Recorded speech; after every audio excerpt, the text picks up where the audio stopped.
Hey gardeners, Laura Koval here. So I wanted to talk to you today about utilizing and preserving the herbs from your garden. So here in Tulsa, it's a rainy, wet day. It's very cold out. It's only getting cooler, and it definitely is starting to feel like late fall. We are expecting our first frost to possibly be this week, which means it's my busiest week of the year because I'm trying to get everything in from my summer and fall garden before the frost hits that isn't cold tolerant, and also get my frost protection on everything outside. But one of the things I'm always sure to bring a lot of into the house is herbs. You can see here I have a whole bunch of them that I've been working on today.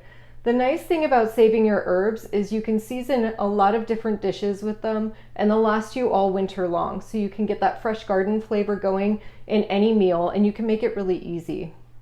The first way of preserving them is just to get a container, some kind that's made to help preserve your herbs. This one drains out the bottom so you can pour off excess moisture. That way it helps them maintain their vitality for a little bit longer, keep them fresh for a little bit longer. You can also just wash them in the sink, dry them off with a paper towel, and leave that damp paper towel wrapped around them in the fridge, and that's going to keep them for a little bit longer. You can also put them into salad dressing. I always have a dressing with fresh herbs somewhere in the house. This one, I just did some oil and vinegar in there, a slice of lemon, and my chopped up herbs are in the middle. I'll put this guy in my fridge, let it sit overnight, remove my lemon, and then I'll have a nice salad dressing that I can use for a couple weeks after that. If you're looking for some longer term storage, because you have a lot like we do, you have a few options. The first one is drying. Most of us are familiar with drying herbs. It's how we buy them in the grocery store.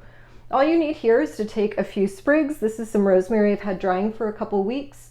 You can either put them together, this is just an old clothespin, you can bundle them with some twine, and then just hang them somewhere where they get good air circulation. When you're drying your herbs, you want to be sure that they're completely dry before you store them. If you have any moisture in there with them, that's going to ruin the flavor. It's also best to store them still on the stem if you can. It keeps their flavor a little more robust for longer. Now, if you don't want to dry your herbs by hanging them, you can also dry them in the microwave. Place your herbs on a paper towel. You just take a sprig or two, put them on your paper towel, start your microwave, and about every 20 seconds, check and see how dried out they are. Something like this rosemary is going to take a little bit longer than something like a cilantro would. But again, you just want to be sure that they're totally dry. Once they're dry, let them cool off completely, check again, and then you can store them either in mason jars, in plastic bags, in old herb containers that you've used before, whatever is airtight, and then just keep them out of the sun. If you're wanting to store them for even longer or keep that more fresh flavor, you can also freeze them. So I keep ice cube trays on hand for this. You can chop up about a tablespoon of your herbs, put some water over the herbs in one of these little sections, just enough water to cover it. And then when you're ready to use them, you can just pop out your ice cube with the herbs and toss it into your dish. You can also do the same thing, and instead of filling with water, fill it with olive oil or melted butter or whatever your fat of choice is. Again, that way you can just toss your herbs into a pan with them. How I'm going to utilize this is by doing an olive oil infusion. So I've put a cup of olive oil in this little pan here with some of my sprigs of rosemary. I brought it to a boil on my stove over here, a simmer I should say. You don't want to bring it to a boil, it'll kind of make the olive oil taste bad. But a light simmer, let that sit for about 2 minutes and simmer, then remove it from the heat. I'll let that steep for about 2 hours, and then I'll have a beautiful infused olive oil. I'm then going to take that olive oil and pour it into my ice cube tray. That way then I can take the ice cube tray, get all of those cubes out, put them in a freezer bag, and it'll keep them fresher for even longer in my freezer. The other thing that I'm doing today is compound butters. So compound butters are one of my favorites because they add so much good flavor to your food. They're really easy and you can really customize them to how you like them.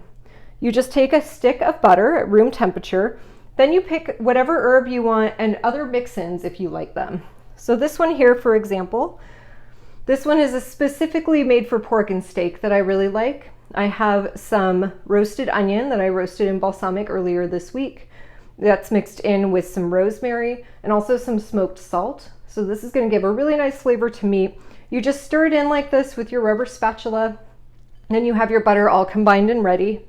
There's lots of different flavor profiles you can do. I'm making one for bread that's just a big blend of a bunch of the nice herbs that I have with some goat cheese in it. And then I'll do some seasoned salt, so it'll be lots of layers of flavor, perfect for buttering bread. I'm also doing one that is I really like for chicken that's a little more of a Tex-Mex flavor. I chopped up some oregano, chopped up some of my jalapenos, so I'll put that in there. And then I'll add a little bit of either chili powder or this green chili sauce. Put that in my butter, and then that'll be delicious on chicken. For fish, I'm doing one with parsley, lemon slices, and then I have some mustard, capers, and pepper. I'll mix those all in together, and those are terrific in fish dishes. But customize whatever you want. Chances are whatever you have on hand is going to be a flavor you like. After you mix them all together, you can roll them in a piece of parchment or wax paper, just like this. Pop them in the freezer overnight if you're wanting to store them, and then slice them into individual portions. So that way next time you're roasting your fish or roasting your chicken, you can just take one portion out at the end of cooking, plop it on there, and it'll infuse your vegetables, your meat with all of that flavor. The other thing that's nice about these is you can mix them, and this one's ready to go. You can bring it right out to your table. It's a really nice thing to have for dinner parties. It makes it a little bit more interesting, adds another layer of flavors, and all of these are going to be methods that you can keep those fresh flavors going all winter long. One of my favorite things to do with some of my preserved herbs is to add them to my holiday meals. It gives them that extra pop of freshness and just makes the meal a little more special knowing that you grew what you were eating. So hopefully with all of these options, you find one that you like and enjoy a season filled with all of the flavors of your herbs.